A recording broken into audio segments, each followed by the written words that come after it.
What will I do when it comes to COTI? Now, nothing I say is financial advice, and I'm not telling anyone to do anything. This is just my personal perception as of right now. But what will I do, ultimately? Well, I'm going to just stay patient and do what I've been doing throughout this entire time, anyways.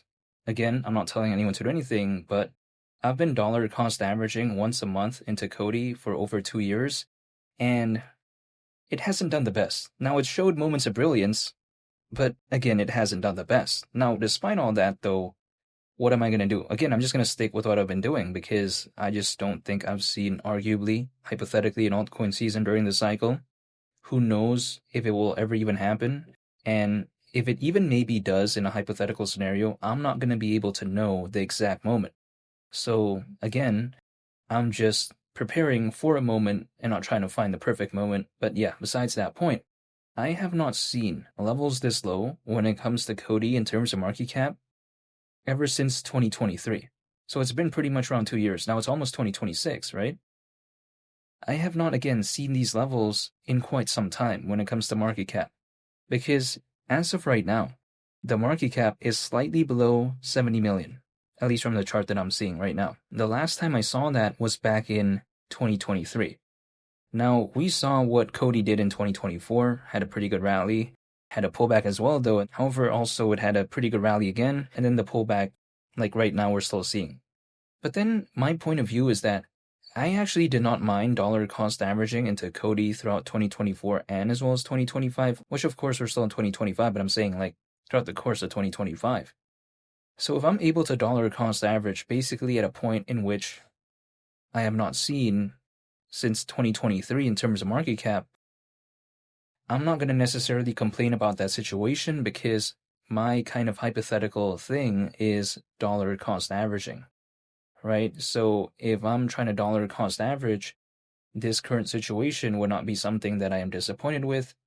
Now, if the intention for me is to exit and not care about this anymore, then of course it's a totally different case. But then when it comes to me again, my hypothetical thing is dollar cost averaging. So again, I don't only want to dollar cost average into something when it's, doing this, but then I'm only waiting for that because the journey though, right? It is just not something that I don't want to be a part of. I kind of hypothetically want to be a part of that, which is why, again, when I'm seeing these levels as of right now, I just haven't seen them ever since 2023, so I just personally don't mind dollar cost averaging, even though I am not telling anyone to do anything, and even though, again, this is just my personal perspective. Because sure, I know when it comes to dollar, it is around a 36x from here, so the pullback has been pretty extensive, but at the same time, actually, at the hypothetical idea of a dollar, the market cap at that point, considering current circulating supply, would be around 2.5 billion. Like, that market cap right there is not something which I feel is uncharted territory for kind of a project like this. Like, again, we've seen many Ethereum Layer 2s do pretty okay. Now, when I take a look at COTI, though, when it comes to like an Ethereum Layer 2, people like to say, no one's really going to care about it. I mean, there's too many Layer 2s. Now, I'm totally aware of that, but at the same time, a lot of Layer 2s out there, they have a different focus. Like, they're not necessarily focused on privacy in the way that COTI is, because COTI is focused on privacy. That's kind of the unique thing about it when it comes to it being a Layer 2, because quite frankly, again, there's so many Layer 2s out there, a lot of them kind of feel like it's just, oh, another Layer 2. But this one is a little bit different in that sense, because it does have a specialization that it's kind of focused on. That's the way to take a look at it.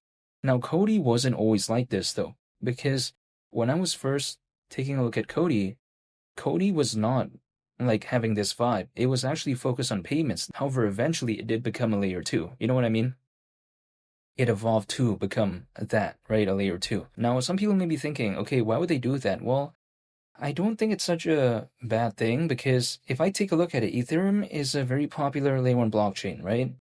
And being focused on payments, sure, it was pretty cool, but being focused on an Ethereum Layer 2, or should I say being focused on becoming an Ethereum Layer 2, it wasn't such a thing that I was necessarily concerned with. And ultimately, of course, we did see that the reaction wasn't that bad when it comes to COTI because we kind of saw some moments of hypothetical brilliance, I would say, even though it was nowhere near what it achieved back in, like, 2021 in terms of popularity, but I'm just saying still.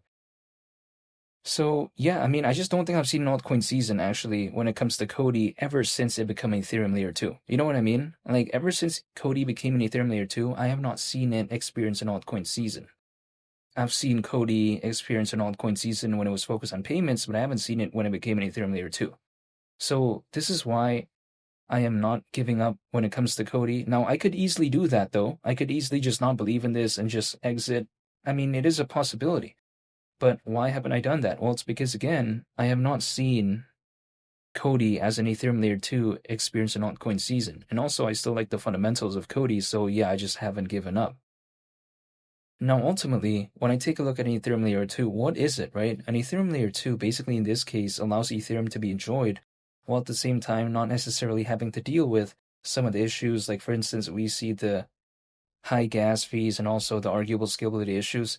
So yeah, that's kind of just some of the things that an Ethereum Layer 2, I think, kind of has the vibe of.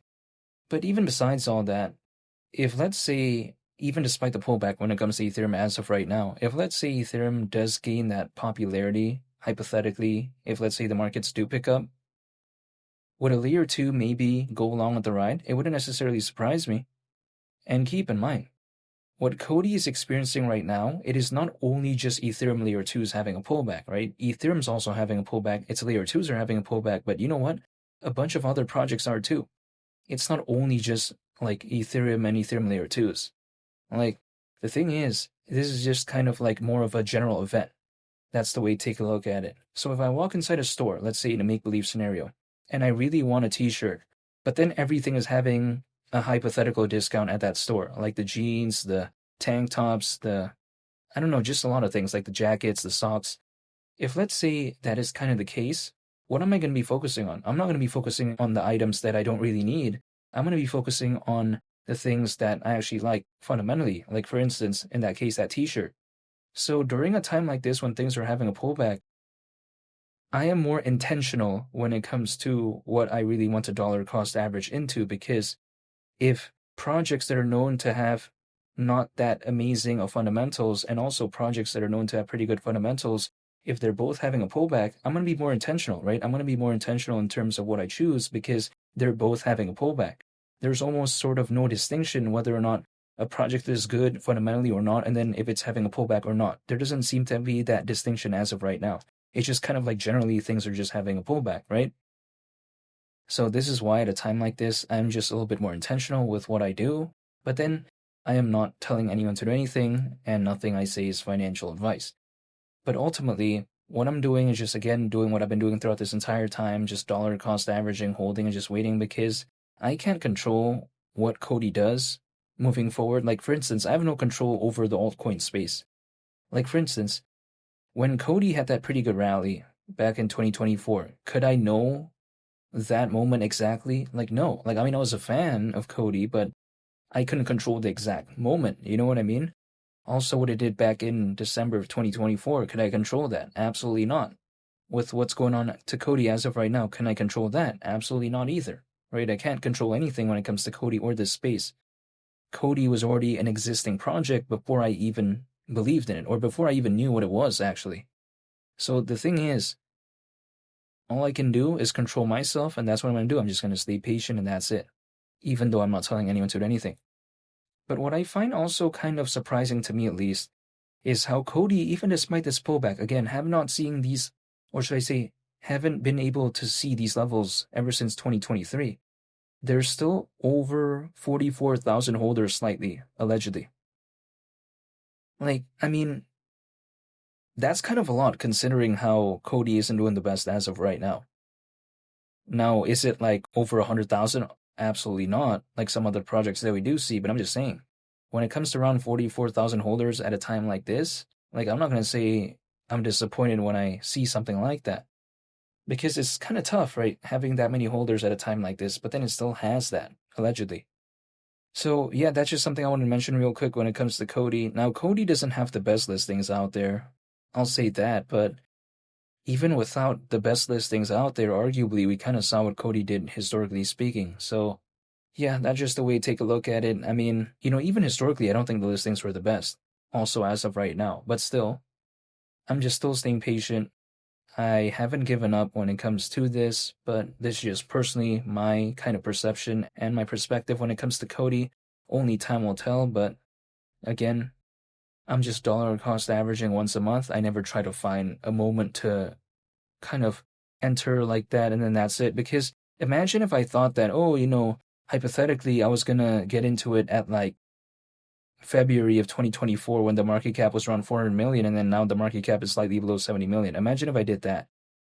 Well, I still dollar cost average throughout that year, right? 2024, also 2025. But then I never found a perfect moment and just all like that. No, I don't do that. What I do is I just incrementally do it once a month because I'll never be able to know a perfect moment or anything like that. That is not within my capabilities. Again, I am not telling anyone to do anything, but this is just my take on this, and this is just what I'm doing. But ultimately, what will I do? Just stay patient, and that's kind of pretty much about it, actually. That's all I can do as of right now. And I want to say thank you for watching. I hope you all have a nice day. It's been Lee the Captain, and I'll catch you all on the next one. I'm out. Peace. Bye.